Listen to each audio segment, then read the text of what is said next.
So, good afternoon, friends. It's a great honor, also a great pleasure to meet such distinguished people who always come together to discuss various issues, particularly concerning the emerging markets. And I must congratulate my good friend, Mr. Harinder Kohli, for doing it repeatedly, consistently, with a lot of efforts. And therefore, this is another edition of this Emerging Market Forum taking place in Paris. So, we're very happy to be here. Thank you very much for inviting me. I think when Mr. Kohli and his colleagues must have conceived this idea of Emerging Markets Forum, there was always must be thinking that there are a lot of emerged world, and now we really need to deal with the emerging world. So the emerged world seems to be perfect. There was, really speaking, no problems.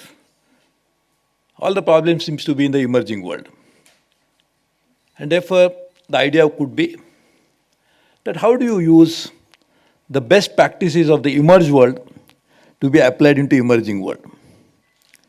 How do you make sure that emerging world will also emerge one day and will merge into this emerged world, the emerged world already, so that emerging and emerged will merge and will create a huge global market. That must be the good, laudable idea, which continues to be so, very relevant even today. But something very dramatic has happened in between. We always felt that world economy is going to only grow. It can only go in one direction. The matter was, the IMF, World Bank was very easy, whether it's 3% or 4%. And one could go wrong and then we could attribute reason, but of course it was going to grow for sure. And that was a understanding, perception, belief, confidence. Till 2000 it happened. And suddenly we started thinking, oh, there is a possibility that this growth, which has been unprecedented in the global economic history, which was witnessed till then, in that shortest possible time, there is possibly a question mark there. But then we thought probably, yes, this could be an aberration, but still growth will continue. This is just a temporary phase. And now, after almost 8 years, we still don't know where we are heading for. The biggest problem is not a slowdown. The slowdown is always happens. This is cyclical. It could be for various other fundamental reasons, structural reasons. But what is more worrying is that nobody knows what's happening. And that's the most fundamental problem of the global economy today. If you ask anybody what is happening, he said, that is the only thing I don't know. I can tell you something else. And therefore, this big challenge, the question marks before all of us is to understand what is happening and then to find a solution. The largest economy, which obviously tracks its growth on quarter to quarter, sometimes employment figures are good, but suddenly next quarter is something different. And therefore, even the Fed is finding it difficult to adjust the monetary policy to these so-called emerging changes in the emerged market. The second largest economy, which we thought is going to defy all logic and continue to grow indefinitely. I mean, this has been unprecedented growth since 1978. So double digit had come down, but still it's going to grow. Now forget the rest of the world. Those who run the market, run the economy of the second largest economy themselves are in doubt. And therefore the recent party congress again was wondering what's going to happen and what is happening. The third largest economy, unfortunately, despite these three arrows, still is in trouble.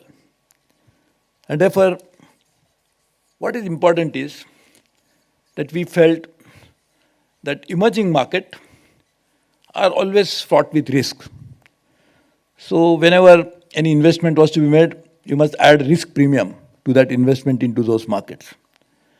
And therefore, it was always preferred destination to make investment to emerging market. So there's no risk, nothing. What is the problem?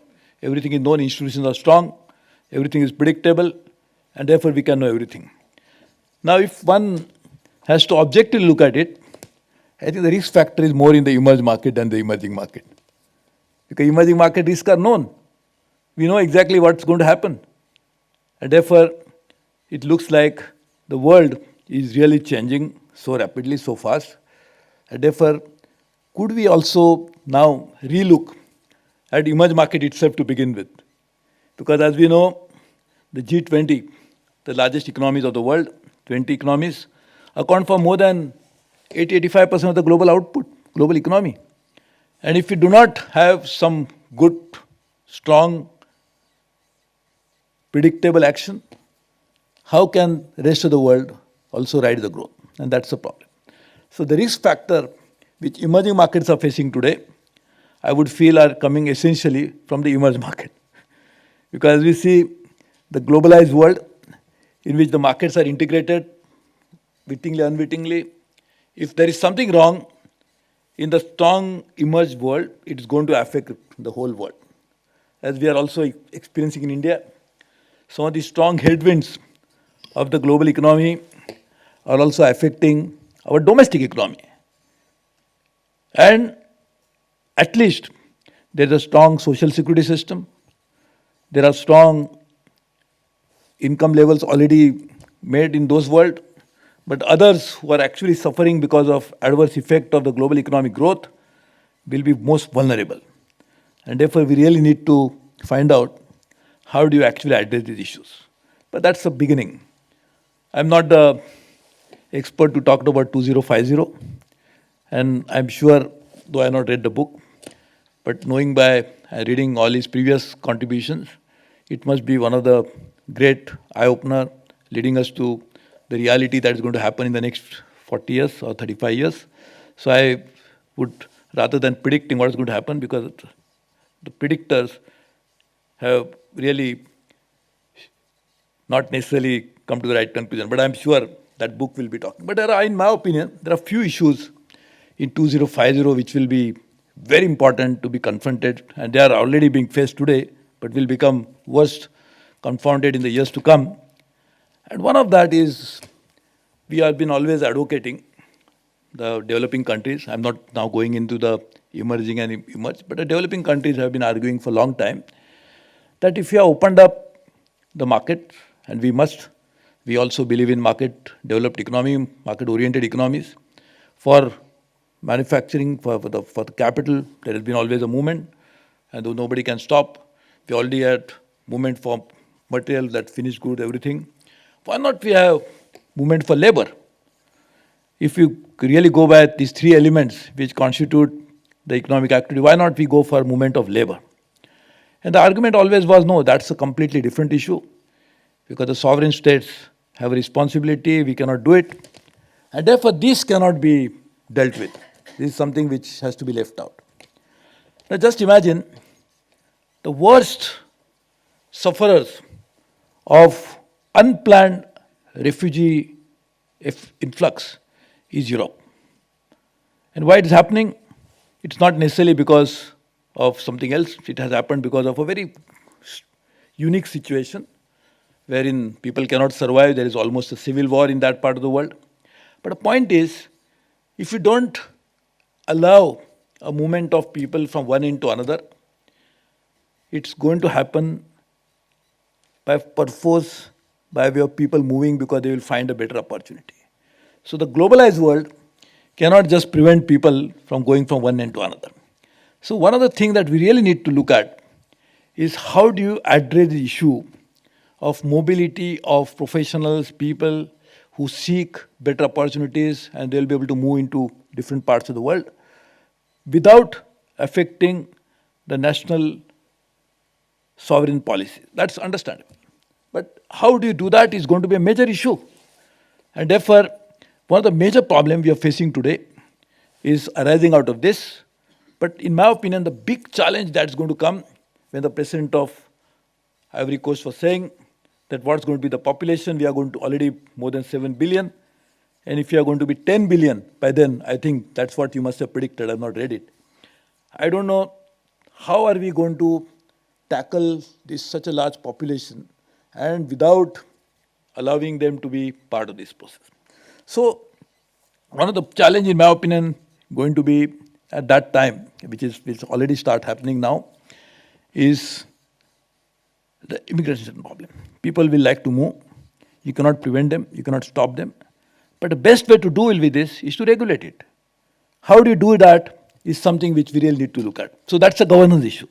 So I'm sure you would have talked about global governance must emerge to deal with some of the big challenges we are going to face in year 2050. And you cannot deal with the 2050 problems in 2050. Those problems would have worse compounded if you don't deal with them now. You must start planning for it now. And therefore, one of the global institutional challenge, and that's the governance issue, is how do you deal with this? And in my opinion, the refugees and this mass migration might come from three sources. One is, of course, this war-like situation. I hope they will not be there over a period of time. But such will be one. That will be a trigger. The second, most important, will come, as I said, because of people want to take up jobs. If a doctor in particular part of the world has to go and work in the developed world, preventing him is something not going to work. So how do you make sure that we actually have harmonization of qualifications, experience, something like this, so that will allow people to migrate to work properly. The third trigger for this movement of people on a large scale will happen because there will be something like climate refugees. People will actually move from one end to another because they will not be able to survive on their part of the world. Because, and I'll come to that as a second major issue, but I'll just confine to this, is because these people will not be able to just find anything to survive, and therefore they will go. So I think this is something which we really need to look at. The second issue, in my opinion, after this migration, is something which 2050 will have to deal with, and we are already dealing with it, is the issue of climate change. And I'm glad that this forum is also taking place in Paris. Recently, COP had a very, in my opinion, you cannot get the best of any global negotiation. And probably it is better to have something rather than having nothing. And therefore, this was a good outcome, in my opinion. I was just meeting the former foreign minister of Paris, and I was telling him that he has succeeded in saving the planet, at least for the time being. What happens eventually is a different thing. But at least some action, wherein some concrete steps have been taken. But in my opinion, that's going to be a major, major issue. And if you do not deal with climate change as a global issue, I remember, and my good friend Dr. Monte Singh Alole has been also doing that for a long time, is we have been saying that national action is absolutely must. There is no question about it. There is no alternative about it. But just imagine just taking national action, disregarding the global implication, how is it going to work? And why? Because the global emissions, whether they are 350 ppm or whatever level, those global emissions have to be controlled. Because if you do not allow the global emissions to be controlled at a particular level, that means the global temperature will rise beyond 2%, 3%, 2 degrees centigrade. And if that happens, this is not going to work because each country will get affected. Climate change is a unique phenomena in which whoever has caused it, let us not go into the political debate, but the reality is that almost everybody is suffering. And strangely, paradoxically, those who are suffering the most are the ones who have not caused it. So that's something very interesting. Country like India, which has hardly any global emissions, per capita level or even global emissions level is not substantial, considering the populations, considering the level of growth, is the worst sufferer of climate change. And therefore, you really must understand that global action on climate change immediately is something which will make this just and peaceful world that you are talking about by 2050. And that's the correct objective. You cannot just have a developed world. You must have just, equitable and peaceful world. And to make it peaceful, you cannot make it peaceful unless there is somebody else who is unhappy. I remember a great father of nation, Mahatma Gandhi, used to say that you can never sleep in peace if you know that your neighbor is hungry. And that is what is the reality. You cannot actually live a peaceful and prosperous life in just some part of the world, as now we are seeing in already by the event that have taken place recently, unless you address it. So global action on climate change as a priority will make by 2050 what we desire to do it. And that action has to begin right now. And that, as known, Dr. Nicholas Stern, a great economist, also Lord Nicholas Stern now, he has been saying that action today could be less expensive than postponing the decision, which will be even beyond repair. And therefore, this is my second, I think, what to make that realization possible that should be taken. Third, maybe arising out of it, but I'm just saying this and posing this issue because Africa is luckily blessed with little more natural resources than many other continents, but not enough when the population will rise to that level. And as we are seeing, the stress, global stress that is going to increase is also as a result of the natural resource management issue globally. Water is going to be a big, big challenge of the world, if it has not already become. Some part of the world are already suffering, but some more will suffer, and I think only the increase will happen. So how do you deal with water? Is it a local problem? Yes, it is. But also it's a global problem, because this manifestation of a local problem to become a global problem is a matter of time. So if you want a just, equitable, peaceful world, we must address this problem as a global solution. And it is also possible. It includes many things, which of course, if the global community joins hand, it is possible. Because at least in most developing countries, the most of the water is used for agriculture. So agriculture is a sustainability issue, but also agriculture is a livelihood issue. If we not have agriculture, people will not get jobs. Now, you cannot do agriculture without water. So some part of the world who are blessed with more water, like Latin America, 26% of the global water, only 6% of the population, or North America, particularly Canada, with a lot of water. Could we think about a global ecosystem, global system, whereby you could have a new cropping pattern? Because when you actually grow food or grow any agriculture product and you actually export it, you are actually exporting water. It's a virtual export of water. So could we think about a new governance, global ideas to come out with? And we have a FAO, but I don't know whether they are actually addressing the issues like this. But if you want a good, equitable world, which has to be there, we must deal with these issues in a very, very effective way. I think another major issue which is going to be, we are facing already, again, it's more relevant to talk about it in Paris, is the issue of terrorism. If you want peaceful world cannot exist with terrorism some part of the world.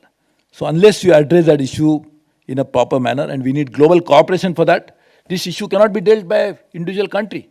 Because we are seeing that ideology may originate somewhere else, the perpetrators may be different people, and actually the victims may be completely different. So it's again part of a global system. So therefore we really need to deal with some of these global issues of this kind, magnitude, as global challenges, and global community must actually join hands to deal with this. I'm deliberately not mentioning all those global issues which are dealing with anywhere at the global level, whether it's trade issues, whether issues of economy, there are institutions which are dealing with them. But some of the issues we really need for climate change, of course we have a global issue with UNFCCC, but not so much action. So I think we really need to look at some of the issues from governance perspective, some of the issues from the idea of how do you deal with them, and how to deal with them in a collaborative way, wherein there will be a win-win situation that can emerge. It cannot be the loser and the winner's game, so nothing will happen, as we saw in the climate change negotiation. So therefore, how do you develop this win-win partnership which can benefit each part of the world, and therefore we can benefit? So I think we really need to look at these issues as one of the strong global challenges which are going to come. And I am sure, knowing what Dr. Harinder Singh stands for, he must address these issues definitely. So I'm not writing a foreword for your book because already published, but I'm just saying this is something which is already are some of the challenges which are really to be faced. We really need to do that. And to do that, this global governance is one of the challenge of global governance is how do you deal with sovereignty issues. So I think we'll have to have some countries, all countries actually, looking at the new concept of sovereignty. We must look at how do you deal with these global challenges which are going to be affected to each one of us. How do you actually, if not surrender, but work on a sovereignty issue from a different perspective so that each one of us survive.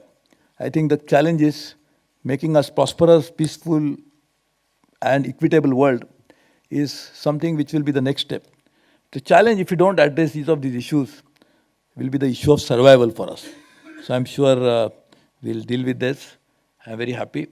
I was a little embarrassed to speak to all of you because I can know each one of you has so much of eminence in this field. But I'm sure when there is a global economic conference, I don't know whether it happens, but economists, so they also ask some of the early learners to come and participate in that. So I'm very happy that you have allowed me to come. So I can also speak to all of you and share some of the ideas which I'm sure solutions will be found by such distinguished group of people. So thank you very much. I really appreciate inviting me. Thank you.